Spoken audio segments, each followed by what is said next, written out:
Today we're showing a installation of a Generac generator model 6244. This is the generator set, rather easy to install. You want to make sure you follow all codes that are the National Electric Code when you're doing the installation.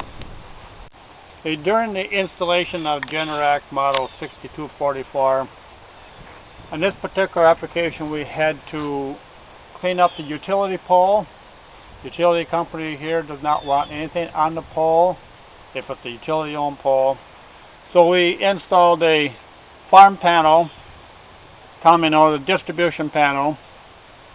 Out of that we backfed into the generator transfer switch. The transfer switch is installed. It was easy to install, followed the instructions, went by all listed codes in the National Electric Code. Very easy to install. One thing I want to emphasize is on an installation like this, you will probably want to have a licensed electrical contractor do the install. There's a lot involved here.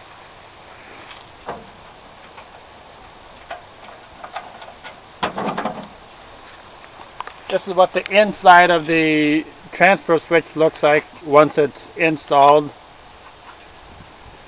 Utility loses power. The switch shuts off. The generator starts after about 10 seconds. And about 7 to 8 seconds after that, the generator part turns on and there is power to the house. Very, very nice system, very, very clean installation.